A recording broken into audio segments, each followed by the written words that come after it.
We have selected a number of program areas out of the total program design, which was reflective of the $118 million over 3 years.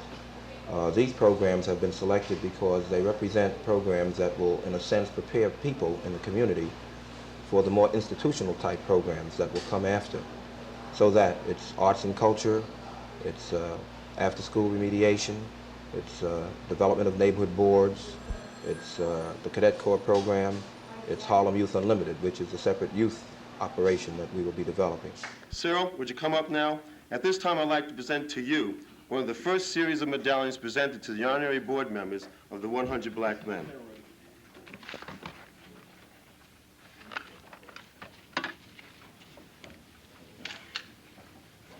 Okay. Thank you very much. Congratulations.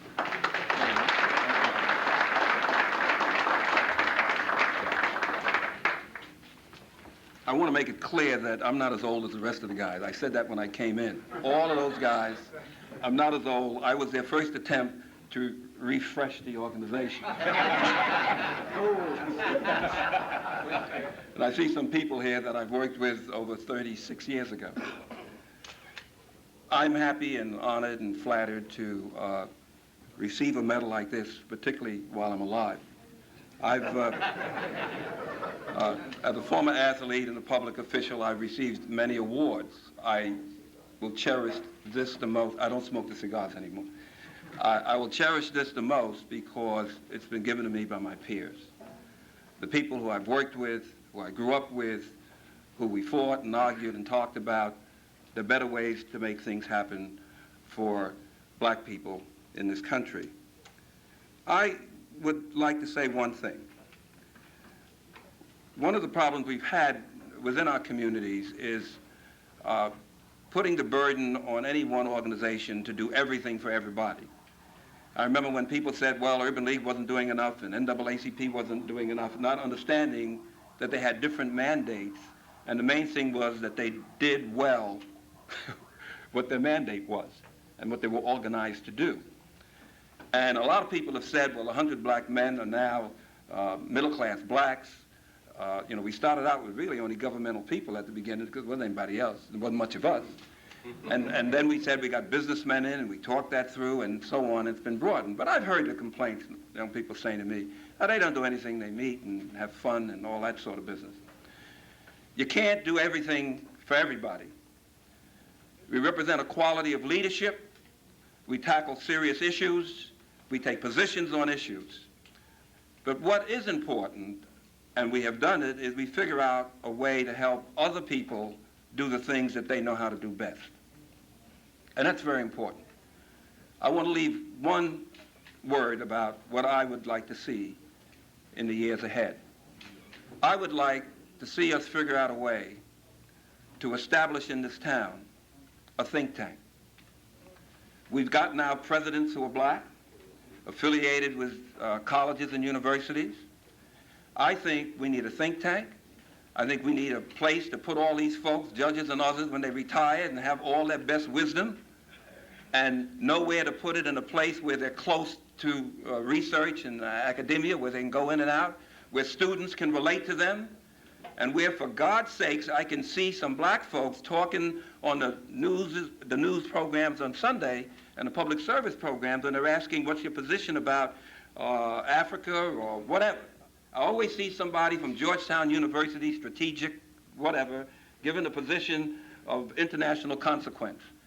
And we don't have any places for those folks who have spent their lives gaining all of that knowledge to begin, write their books, impart that knowledge, become teaching fellows like I was up at Harvard, where you can teach other people.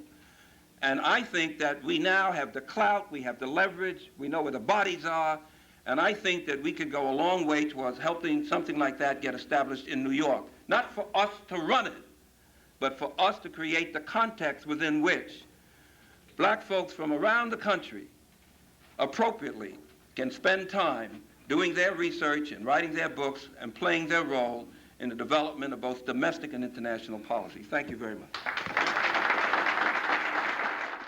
Part of the design for the anti-poverty program was to implement the community action phase by organizing the Newark into what we called area boards,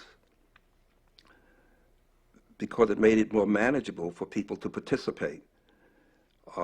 If you only have just simply one structure, which we had, the United Community Corporation, that limits participation in policy. But if you organize along narrow geographic lines, then people in their communities get a better chance to make decisions. And so therefore, I evolved the concept of area boards, which was not inconsistent to my history of dealing with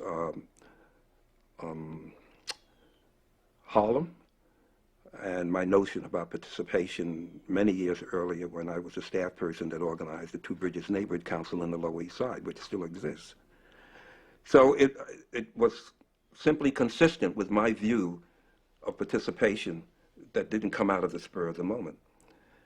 And so we worked on the boundary lines of the area boards, which generally conformed to the ward boundaries, which therefore made it seem that some parallel, potentially political structure was being set up in Newark. Earlier this month, it was reported that by the middle of this century, people of color, or some strange looking people, other than what we call today Caucasians, will be 50% of the population of the United States. So I'm here to say to you, the job has just begun. Because at that time, America is going to be in turmoil. And the young people you've been working with are going to be the leaders that are going to have to help America survive. And you are going to help them develop the skills to meet that challenge. I'm not going to be around. I'm 84 years old. I'll be 85 in a couple of months.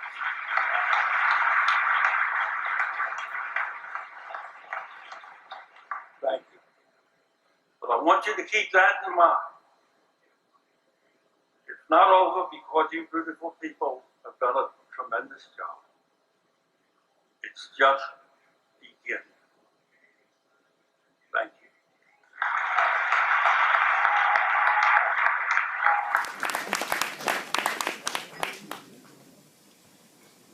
Okay, I'm not drunk, it's just that I have 2 titanium hits for the last 20 years. But I can still live it. I'm so happy to be here this evening, first to be alive. I'm 87.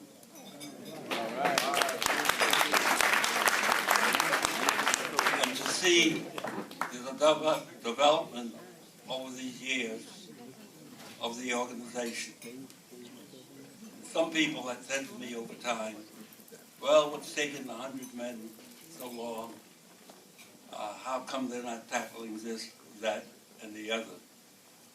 And those people sometimes forgot or did not understand how difficult the issues were that had to be tackled, particularly when, as black people, women, men, children, and so on,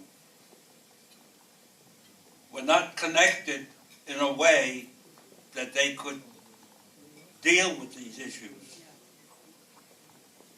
And the assumption was, oh, well, you've got this job, that job, you ought to be able to just go ahead and do it.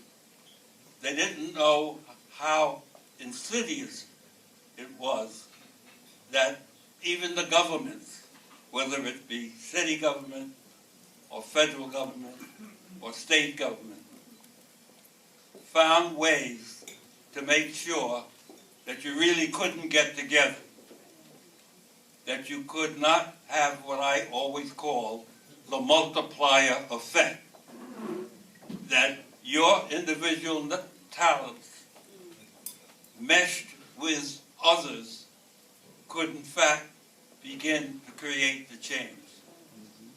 And I have seen that happen. I've seen all of you working together, taking care of your own business, but also taking care of the country's business.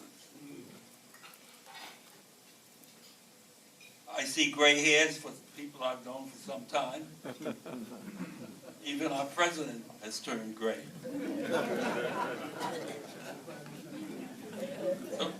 So let me say from my perspective, I remember talking about economic development and how we can leverage, and now I see people in this room talking about business and how do you do this and how do you do that, and what does it take to tie the stuff together.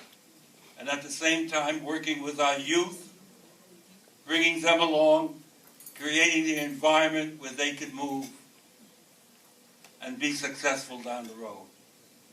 So I'm here today to thank all of you, for the hard work that you have put in. And again, I am happy to have lived this long to see this kind of achievement. And I know this is just the beginning. Yeah. All right. Beautiful.